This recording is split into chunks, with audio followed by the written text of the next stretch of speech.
Hello, hi, how are you? And welcome to another podcast by George. Well, let's head on out to the campaign trail once again. Eric Swalwell is back in the state of Iowa, and he's not sticking his toe in the water. You know, he's not testing the waters this time around. He's all in. He's an official candidate for president in 2020, and he appeared just recently at Iowa State University in his first swing through the state as an announced candidate. And, of course, we've had him on podcast by George before, and I thought I'd start off this podcast with just a brief bio, a background on him in case you missed the earlier podcast or you're not that familiar with him. Eric Swalwell, he's a Democrat. He's a representative from California's 15th Congressional District in the U.S. House. He announced on April 8th, 2019 that he was running for president. His policy proposals include a national and mandatory buyback of military-style semi-automatic assault weapons, exempting law enforcement agencies and gun clubs, and universal background checks for weapons and ammunition purchases.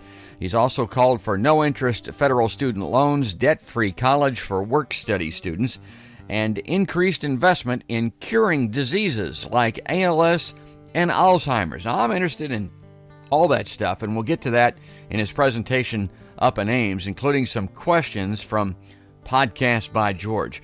Now, Swalwell was first elected in 2012 after defeating incumbent Representative Pete Stark, who'd been in office since 1973 as a U.S. representative. I like that. We talked about that on the earlier podcast. One thing that is really to his advantage, Eric Swalwell, is he's a young guy. Pete Stark was an old guy. It was time for him to go. It was time for the youth and vigor of a young candidate like Eric Swalwell. He took the seat, and now at 38 years of age, he's headed for a candidacy for the President of the United States, and I just think that's great. Before serving in Congress, Swalwell was a member of the Dublin Town Council out in California and served as the Deputy District Attorney for Alameda County, California. And based on analysis of multiple outside rankings, Swalwell is an average Democratic member of Congress, meaning that he'll vote with the Democratic Party on the majority of bills. But he's got his own mind. He's independent-minded. I don't think he's going to kowtow to the old-line Democratic Party officials. I think he's going to do it his own way. I like that. So, there you go. Eric Swalwell, back in Iowa, back at Iowa State University. Let's pick up his presentation here as he starts off. I'm all in, and I want to hear from you tonight about what you care about.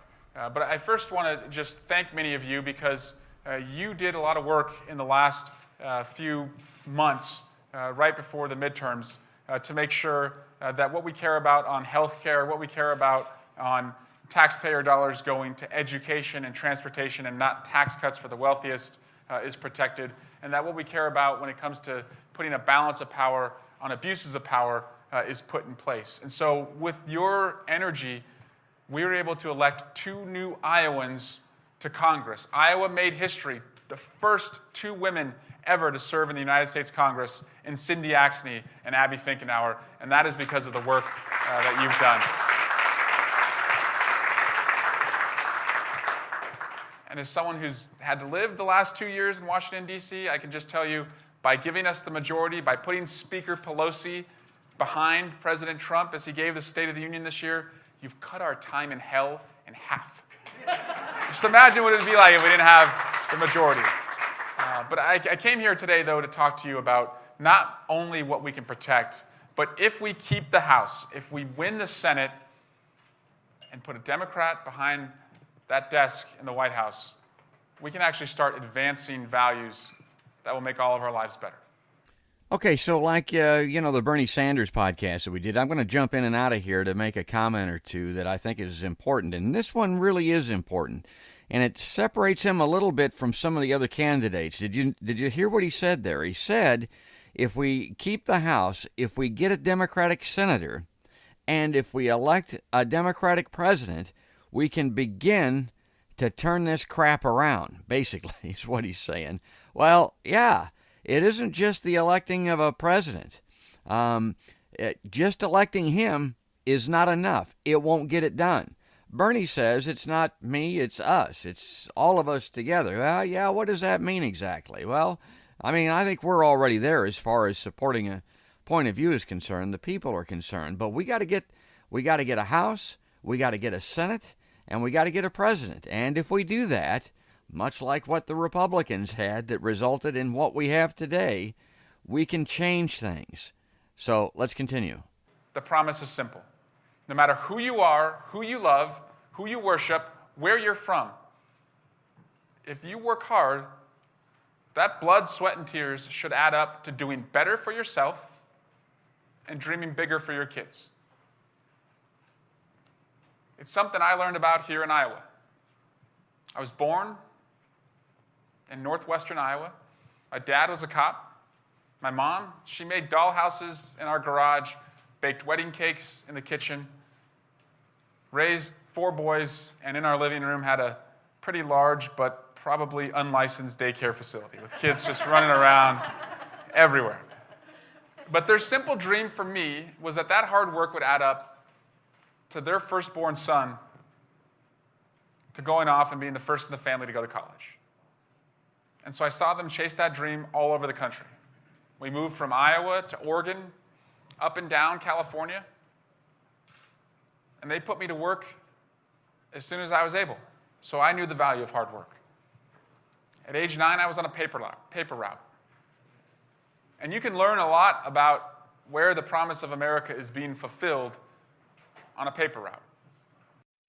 Okay, so here he talks more about his background as a child and his hard-working, blue-collar, rough and tumble beginnings. And all the candidates do that. And I don't know. To me, that has limited value. I got to be honest with you. And believe me, I like this guy, but I don't really care too much about his paper route. But what is important here is that he's emphasizing this Iowa background. That's important when it comes to this presidential election because of the Iowa caucuses.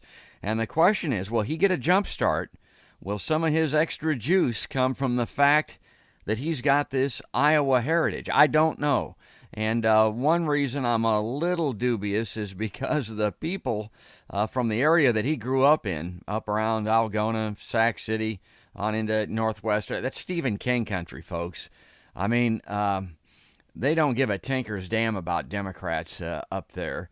So, yeah, and Iowa has become increasingly, it appears to me, a red state. So, I don't know. I hope they line up behind this guy and give him a bit of a boost because of his Iowa background, but I'm uncertain about that. Let's continue. I got elected to Congress at the age of 31. At first, I was mostly just the IT help desk to my more senior colleagues, setting up Facebook accounts and helping people turn off their phones in committee hearings. I was okay at doing that, but I wanted to take the next generation of members of Congress out across the country to listen to, learn from, and stand up for this booming millennial and Gen Z group. So I started a group called Future Forum. Went to over 50 cities. And what I saw on this tour was a generation who had fulfilled that promise of making sure that they went to college, but were finding themselves in student debt. I saw so many hollowed out communities where the best export was a young person who went away to college, would get skills that were important, but would never come back home. Saw that especially here in Iowa. Wouldn't come back home because there weren't any jobs here, no infrastructure here. And you just see the pain and the heartbreak of the families to see their child succeed, but not to be able to see him come back home and raise their family nearby. Okay, so that last part was probably more of a heart tug for the moms in the audience than it was for me. That didn't get to me that much. But what I really am impressed by is his age, his youthfulness. The fact that the guy's only 38 years old, he'd be the youngest president ever elected. And I think that's a good thing because my generation, the older folks, haven't done exactly a stellar job, particularly when it comes to taking care of the planet. Climate change. It looks like we've damn near killed the thing. And we need to get some younger people in there that are brighter, smarter, more intelligent than we were, and see if we can save this thing. And then if you go to the generation that's a lot older, we got guys in there that are 70, 80 years old. And the way that I've described it is if they were in the nursing home, you'd walk around them. You wouldn't even have a discussion with them. They're so old. They're running Congress. They're running the White House. They're running the world. Get those guys out of there and bring in some youth. And this guy could do that. Now, the number one issue in the state of Iowa, the elephant in the room, the thing that everybody's concerned about and talking about, is health care. On health care, I believe that we need to have a coverage for all plan. A health care guarantee. If you're sick, you're seen. If you're seen, you don't go broke. I've gone across western Iowa. I went with J.D. Schulten when he was running against Steve King. And he showed me at the Casey's General Store the hollowed out candy jars with the flyer of someone's face who'd gotten sick in the community. In the United States of America, that cannot be our health care plan. The charity of a stranger at a checkout stand. We're too rich of a nation. We're too kind of a nation. We can do better. So my plan would be coverage for all with the public option. To drive down the costs on the private insurers, expand access so every person can get covered, but also challenge the country in that spirit of going so big, being so bold, and doing such good, to find cures in our lifetime. Okay, so maybe you heard everybody talking about the fact that there's a huge Democratic field and all these men and women share the same issues and how are we going to pull them apart, how are we going to separate them? Well, you got to look at things that are of interest to you and things that you think are most important to the country and to the planet Earth and pick and choose selectively. Eric Swalwell has an issue that's a little bit different from everybody else, and he's going to get to it here, and it's the treatment and cure of rare diseases. And you know that's important to me because of ALS and the fact that it claimed my sister's life and also the wife of my lifelong friend, Joe. And if you know anybody that's got ALS, anybody that's struggling with MS, anyone that's dying of cancer, this should be of interest to you. Listen to what he says about finding cures for rare diseases. Imagine if we had taken just half of the $1 trillion+ tax cut, where 83% of the benefits went to 1% of Americans. What if we just took half and had a 10-year cures campaign to invest in genomics so we know what we're predisposed to, invest in targeted therapies so if it actually happens, we can treat it immediately, and invest in data sharing as we have different clinical trials. So the more we know, the more we can target those therapies. Bring down the cost that way. Expand the quality of life that way. And create a lot of new jobs in the life sciences. I'll tell you, I've got a friend who's 37 years old. Known him for 15 years. He's got 3 beautiful little girls. He's a prosecutor. Told me last year he has ALS. He could ask anything of me. I'd do it. He's asked nothing. He doesn't have time to wait for Washington. He's out on his own with his own GoFundMe, his own nonprofit organization. And he reflects a generation that has given up in believing that Washington can be an advocate in our health care. I want to be a generational bridge of optimism and inventiveness to go big on this issue, not just coverage, but cures. Wow, now for me personally, I think that's just great. This is a guy that wants to go out and get after these diseases that are claiming so many lives, so tragically, nationwide. And the bigger part of this is if you think that government can't take a lead role and can't make a difference in curing folks, think about the March of Dimes. There are people that are alive today that remember the March of Dimes. That was an FDR program. This guy's a big FDR fan, by the way. He's a big believer in the four freedoms of FDR, and he'll mention that at every campaign rally. But the March of Dimes cured polio. Now, it was kind of a circuitous route, but that campaign drive was responsible for the fact that we don't have kids in iron lungs today. Now, this rally is being held on the campus of Iowa State University. So the next statements that he makes are really enlightening when it comes to education. When it comes to education, 40 million people, $1.3 trillion in student debt. I'm paying off just under $100,000 today. My wife knew this before we got married, so don't feel bad for her. She had full disclosure, and she married me anyway. But I see a generation that is deferring their dreams. The least home-owning generation America's ever seen. The least entrepreneurial generation, taking a good idea, turning it into a business. My proposal is this. On student loans, I would do two things immediately. Lead the Congress and sign a bill that would bring the interest rate to zero.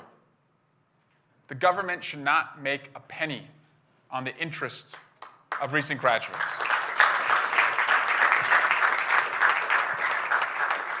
I've also been working in Congress in a bipartisan way with legislation that would allow employers to contribute tax-free to their employees' student loan debt.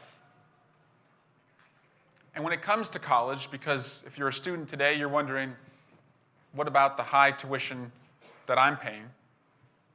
Or if you have a kid on their way to college, you're looking at the planning and wondering, how is this going to pencil out? I would do two things for future and current college students. One, offer a college bargain. If you work, study through school, and then get out, take your first job, and do volunteer service hours on the side for a community that needs it, we'll give you a debt-free education. If you work through college, college should work for you. But in any case, the federal government, once and for all, should leverage our lending. 90% of the student loan debt out there is federally backed. But we treat Corinthian College, Iowa State University, Trump University, we treat them all the same. What I will do is look at the metrics. If you're a college that is graduating students within 4 years, placing them in jobs within 6 months, keeping tuition down year after year, and keeping administrator salaries within what's reasonable. And by the way, there's a public university not too far from here whose last president made $7 million a year. If you're a good actor on those measurements, you're most eligible for student loan aid. If you're a bad actor, you're less eligible. I think that would have the states kick in more money, have the institutions put forward better curriculum, and make it more affordable so you have more money in your pockets to realize those dreams. Go big, be bold, do good.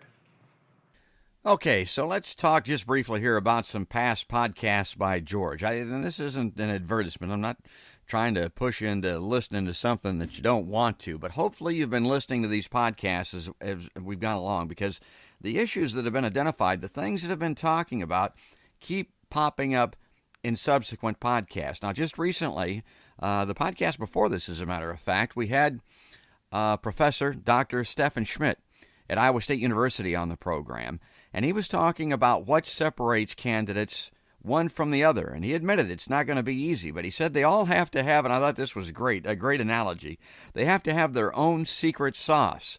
Well, what's Eric Swalwell's secret sauce? Apparently, it's going to be this assault weapons ban, this buyback program that he's going to be talking about, this background check requirement nationwide, which is a very compelling argument, particularly if you've been touched by the circumstances down in Parkland, Florida, which he has, which I was, which also was on a podcast by George. If you'll recall, Rebecca Schneid, a survivor, 17-year-old co-editor of the Parkland, Florida school, Marjorie Stoneman Douglas School newspaper, was on the show. Here's what he has to say about his gun proposals and Parkland, Florida. I launched my campaign 2 nights ago at Parkland. Brought together families who had lost their kids or parent. Mothers whose children were killed, but names we never knew, stories were never told because they died in a city or died as a result of gang violence.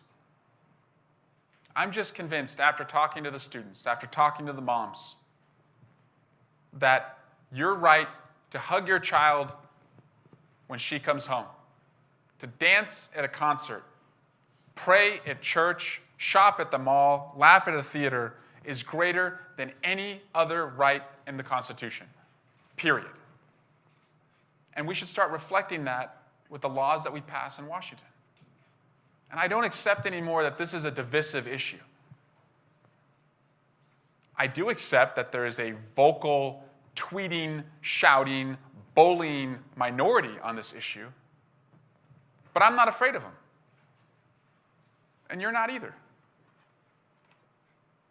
We're inspired by students who saw 17 people on their campus killed, picked themselves up out of their grief, organized, marched on the town squares, marched to the town halls, and then marched on the ballot boxes and beat 17 NRA-endorsed candidates. On this issue, let's have no fear. And we're already making progress. We passed background checks last month in the United States Congress. And guess what? It wasn't controversial because 73% of NRA members also support background checks. But to end school shootings, but also the fear that our children learn in today, I'm the only candidate in this race proposing that we ban and buy back the 15 million assault weapons across America. We can do that. I'm inspired by Australia doing that in the 90s. 35 people killed. They banned and bought back 700,000 assault weapons. 0 mass shootings since. I'm inspired by New Zealand. They're still grieving. Their dead were just buried. And they voted yesterday 119-1 to ban assault weapons. If you've been following along the podcast and listening to my political views, I've mentioned several times that I used to try to play it straight down the middle when I was seriously in the news business, when I was doing it for a living. It wasn't my main beat, so to speak, but if you go out and cover politics, you got to try to play it down the middle. Well, I'm on a podcast now, and I've pretty much given up on that, particularly with the current environment. I'm a liberal, and I might even be left of liberal. I'm looking at the progressive side of things, and I'm liking what I see there. So where does Eric Swalwell stand? Is he a moderate? Is he a liberal? Is he a progressive? This next response, this next statement is particularly interesting when you consider that. He's saying that if he's elected president, he's going to have a blended cabinet. Now, I think that's been tried a little bit before. I think Clinton or Obama tried to incorporate some of that. Of course, the current administration certainly didn't. Matter of fact, they've fired people once they discovered they weren't in line with Trump's thinking, and that's mostly a hard right-wing point of view, although it's sometimes just crazy train. But Eric Swalwell says he wants to bring the country together, and he's going to start with his cabinet. I've pledged that as president, I'll put together a blended cabinet, Republicans and Democrats, not because it'll be easy. It'll be hard. But I think with a team of rivals, and yes, we may have to send out a search party to find Republicans who will put country over party, but with a team of rivals, you'll have the credibility to make the democratic reforms that we need, that have been exposed with the president who leads with graft and corruption and nepotism. An era of reformation unlike anything we've seen since Watergate. But we also have to make structural changes to our democracy. Scrub out the dirty maps and the dirty money. I will push Congress to pass independent redistricting in every single state in America, just like you do in Iowa, just like we do in California.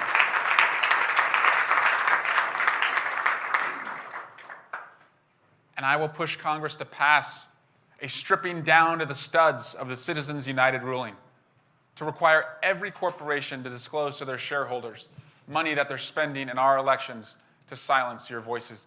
And I believe in that spirit of going big, being bold, and doing good, that we should seek to have publicly financed campaigns in our lifetime to truly take the influence of money out of our politics. Hear, hear. Well, I oftentimes wonder what the fascination is with the almighty dollar in this country, and a lot of it, I think, stems from the fact that we like to consider ourselves to be armchair athletes, maybe. It's considered to be competitive, and that's what capitalism's all about, and forsaking everything else, it's all about trying to accrue the most capital, and he or she that gets the most money wins. Well, we got to get over that. That's not the way the world works. That's not the way this country is. That's not even the way that capitalism was intended to work.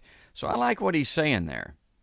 Well, these podcasts are great. I have to kind of strike a happy medium. I know there are people that would like to listen to hours of this, and other folks that can't stand to listen to 2 minutes of it. And I'm always struck by the fact there are some people that love the politics on the show. There are some people that love the music, and there are some people that don't like either one. And, well, anyway, we're going to just cut off his stump speech there. But let's go to the Q&A portion of the program now. This is where people stand in line, they get to a microphone, and they ask questions. And sometimes they're good, sometimes they're not. We're not going to include them all. The first question actually was a very good one.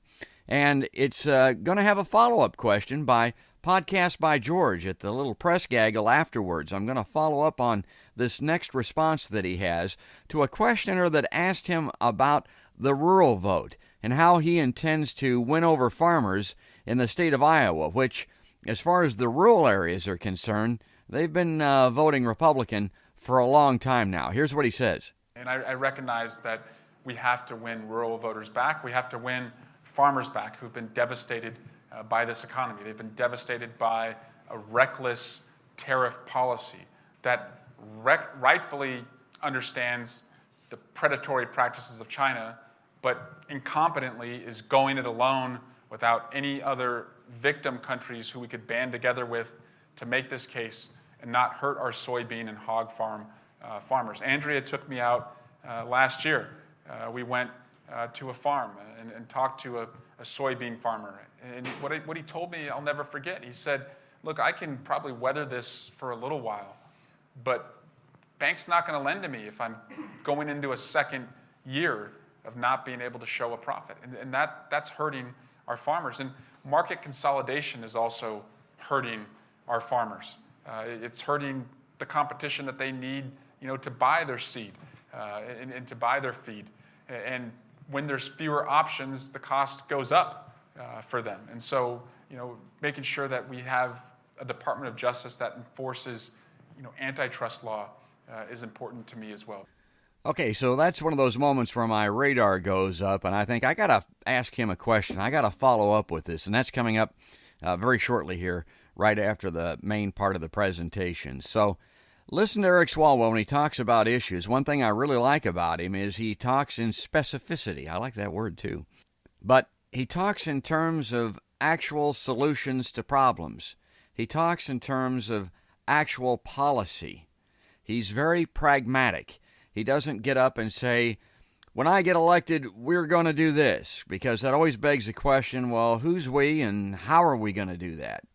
And with your help, I'll do this. Well, what kind of help are you going to need? I mean, what exactly does that mean? I'm all about overturning the apple cart, and I'm all about revolution, and I'm all about change, and I like that a lot.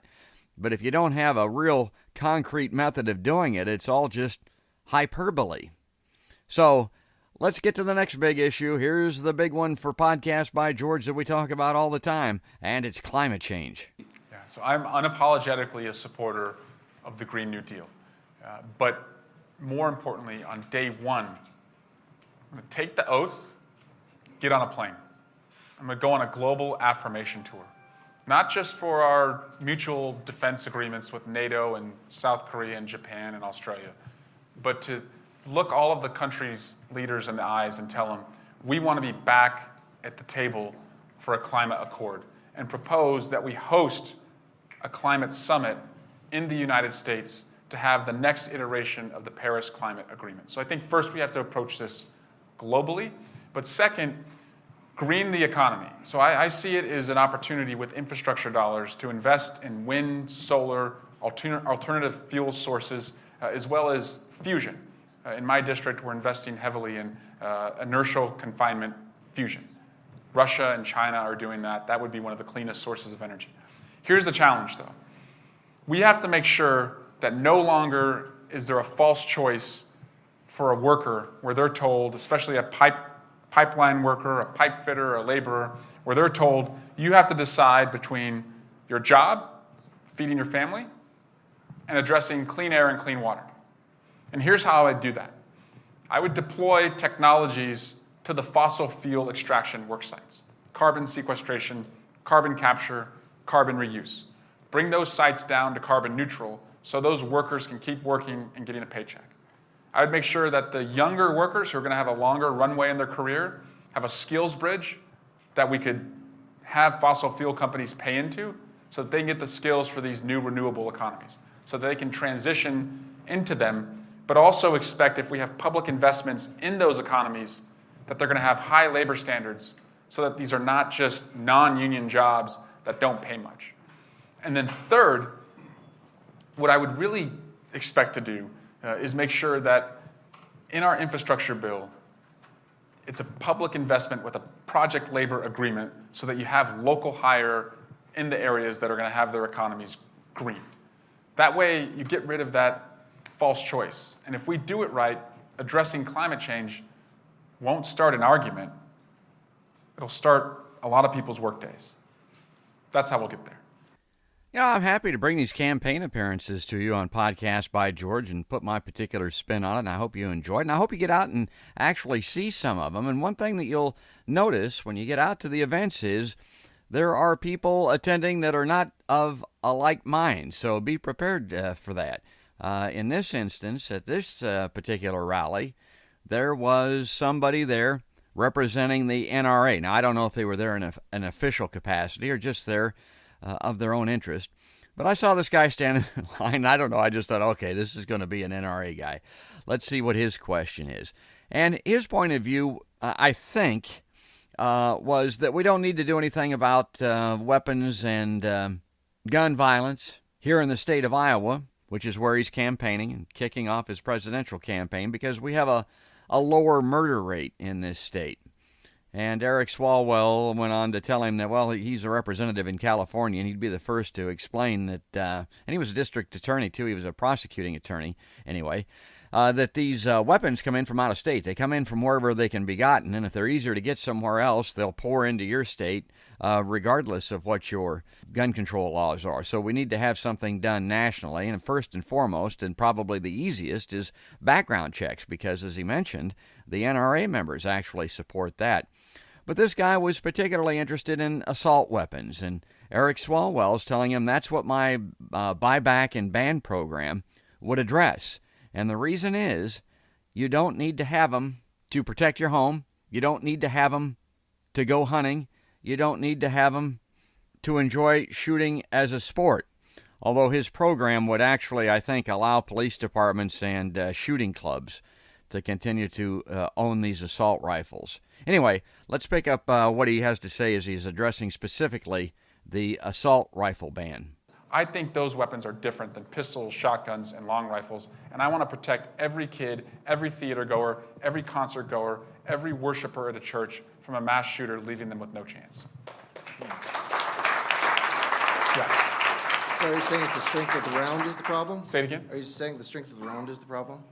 The strength of the round so when you have a long rifle with a pistol grip, semi-automatic long rifle with a pistol grip, you can spray indiscriminately. If you have a long rifle without a pistol grip, it takes a lot longer for the strength of that round. But there's also pistols or handguns that, whether it's a barrel shroud or a flash suppressor, have assault weapon features that allow them to cause more havoc. I just think, what the heck can that gun do to help you hunt better? What can that gun do to help you shoot for sport better? Those guns are made strictly to kill people. Those guns belong on our battlefields, not in our schools. That's the difference. I'll happily talk with you after, too. If you'd like. Thank you. Well, that was a pretty cordial discussion there. That guy, I've got to give it to him. He's a gun right activist, a member of the NRA, and he didn't hog the microphone or scream and yell and carry on. Although I don't understand their point of view. I don't get it. You would think that they're grabbing guns left and right in this country, and the fact of the matter is no one that I've ever heard of has ever been denied the right to buy a gun except for a convicted felon. And I don't think the NRA wants those guys to have guns, or maybe some of them do, the real lunatic fringe. But I mean, everybody from, you go back to John Wilkes Booth if you want to, but Lee Harvey Oswald, Squeaky Fromm, David Chapman, that idiot that shot those poor churchgoers in Virginia, Sandy Hook, the shooter there, the person that shot those poor kids down there at Parkland, Florida, they were all able to get guns. There's no inability to get or obtain a gun historically in this country. It's never happened. Yet these people will line up. They'll stand in line. They'll sweat bullets. They'll fly across the country. They'll give money in mortal fear that someone, somewhere, somehow, sometime is going to get somebody's gun. I just don't get it. I am, as I mentioned on an earlier podcast, I am the proverbial cow watching a train go by when it comes to this issue of gun rights and gun control. And everybody's got their own vested interests. Everybody's got their own issue that they're passionate about. With me, it's the First Amendment, and it's journalism, climate change, and other things also. But I mean, I'm really concerned about that. That Julian Assange and WikiLeaks, that's a big issue. You know, I'm not standing in line and flying all over the country and asking questions about that. And that is a real First Amendment right that looks like it's going to be taken away, at least in that circumstance. And what that pretends for other journalists elsewhere, that's the subject for another podcast, perhaps. But you get my point. I just don't understand the ookie kabuki thing when it comes to Second Amendment rights and gun control. I don't understand why they are so mortally afraid of something that's never happened in this country. Barack Obama, they hated the guy. They filled the gun shows buying guns when he got elected, mortally afraid that he was going to take their weaponry away. He didn't. Not a single gun was taken away. Meanwhile, millions were added to the arsenals of people across this country, including some of the nuttiest folks you'll ever want to encounter, warehousing weapons because of Barack Obama. That alone, they ought to look at it and say, I guess, maybe we were wrong about that. Now, I don't want to be naive about this, and I know Swalwell isn't, and the naivete is if you believe that people want these assault rifles just to protect their homes, just to go hunting with, just to go to the gun club with. That's not quite it, folks. They want these assault rifles because they want them to protect themselves from and perhaps someday take arms up against their own government. Yeah, and that goes all the way back to the Revolutionary War or whatever. And I don't even get that because those AR-15s are brutal. They're killing machines, boy. If you get shot with one of those because of the round, the velocity, you'd have to get a ballistics expert to explain it exactly. But I saw an expert one time say it's like getting shot with a pop can. If you get shot with a bullet from an AR-15, it doesn't put a hole in your leg. It blows it off. It does exactly what it was intended to do in the theater of war. It kills you. Nobody can save you. And these rescue people, these EMTs, doctors, and nurses that are having to treat these massacre victims across our country will be the first to tell you that. They're encountering these gruesome, horrible wounds that they can't do anything about. Okay, so that's the kind of rifle that they want to have, that they want to keep in their basements or whatever to maybe fight against the government someday if I don't know, maybe if Trump doesn't get reelected, I should. It's not a joking matter. But the point of it is, why would you think that owning even one of these guns would allow you to combat a government that has tanks, missiles, fighter jets, drones, nuclear bombs, for God's sake? That AR-15 isn't going to allow you to fight and win against your own government. That's craziness. I think they're watching too many video games, or maybe they've seen too many reruns of Patrick Swayze and Red Dawn fighting the Russians or something. I just don't get it. I will never understand it. Well, let's wrap up here before I digress, which I have a tendency to do, and get a little optimism, a little uplift here from Swalwell as he closes out the presentation in Ames, Iowa, on the campus of Iowa State University. And then we'll come back with a couple of questions that I have specifically for him. And I just deeply believe that because of what we did in the midterms, the sun is beginning to rise again in the United States. I want you to work with me in that spirit of who we have always been as a country, to go big on the issues we take on, be bold with the solutions we offer, and just be good in the way we treat each other and the way we govern. Thank you so much, Ames. Thank you, Eric. Well, as you've heard me say, I like this guy, and I've got to be, I got to make an admission here. Part of it is because he volunteered to come on to my podcast, probably a couple of 3 months ago. Yeah, and he's a great guy. He's very savvy about the media and IT and the internet, Twitter, all the platforms. He uses them all very effectively. And you got to be able to do that. If you think that isn't important, look no further than Donald Trump and that damn Twitter account that he has and how important that is. But I like the fact that he's willing to come on a show like mine and talk for a few minutes. It's great stuff. Well, so I got to tell this story also. There's a little press gaggle after this presentation. The media gets an opportunity to question the candidates specifically. And I'm standing next to a young woman from the Washington Post. And Eric comes up and he sees me.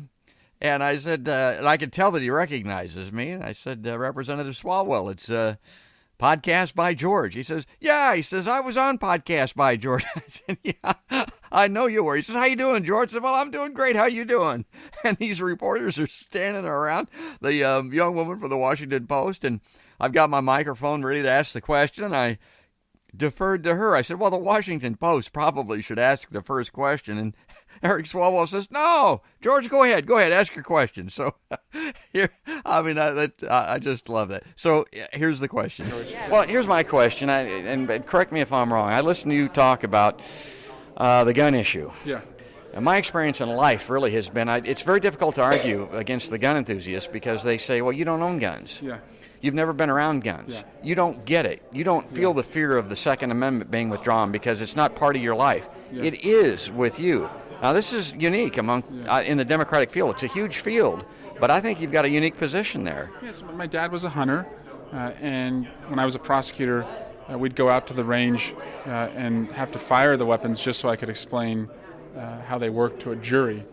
You can't talk about a murder weapon to a jury unless you've handled it before and know how it works. And then as a congressman, I take our veterans out to the range just because they like to shoot, and it's a way for me to get them together and talk about issues in their community.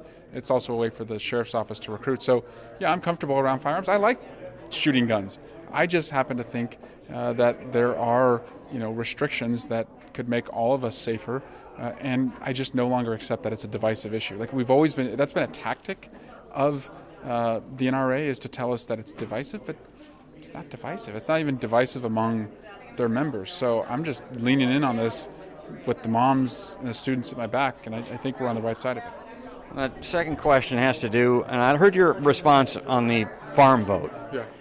And the candidates that I hear are always wanting to address the farm vote in economic terms. They're saying they're going to get farmers on their side by addressing the economics. Well, the fact of the matter is, growing up here in Iowa, farmers in this part of the country have never voted in their economic interest. They about starved to death under Eisenhower. We had the farm crisis under Reagan. Yeah. The best years they ever had were under Clinton and Obama. They didn't vote for either one of them. So economics doesn't appear to be what they're voting on. They're voting anti-tax. They're voting maybe their churches. Maybe they're voting anti-abortion. Are those the issues that have to be addressed to get the farm vote? Well, I'm going to do what I think is best for the country, which I also think is best for the farmer, and I'll respect their right to choose who they vote for. I just happen to think the tariff policy is bad for them, so I'll be against it. I think market consolidation is bad for them, so I'll seek to make sure that there's more competition so they can buy their feed, at affordable prices. I think it's bad for them that their kids have to move away if they want a good job around. So I'm going to keep putting forth policies that are for the country and I think for the farmer, and I hope I'll get their votes. All right. Thanks for being on the podcast. Thanks, George. Well, it's time to get on out of here, but there's another outstanding candidate for president, one of the, 16, 18. I think the doctor, Stephen Schmidt, said it might go as high as 20 candidates for president of the United States on that Democratic ticket. And I think Joe Biden and Bernie are leading the way right now. Eric Swalwell just announced, so he'll be showing up in the numbers shortly, not yet. But I like a lot of them, and I'm particularly struck by the message of Tulsi Gabbard. I mentioned that earlier, and I like this Eric Swalwell guy too. But I just want to provide the information, help you make your own choices and selections, and be engaged, be active, get out there and vote. And as we approach the Iowa caucuses, as we approach the 2020 general election, listen to a podcast by George. Yeah, you can, like you're driving to one of these campaign events, you can get us on Spotify. You can get us on iTunes. Download us to your phone and listen to us without using up your data plan. We're on Facebook. We're on YouTube. We're everywhere these candidates are. So listen to a podcast by George. And thanks for listening in, and we'll be back with you again soon. But right now, that's another podcast by George.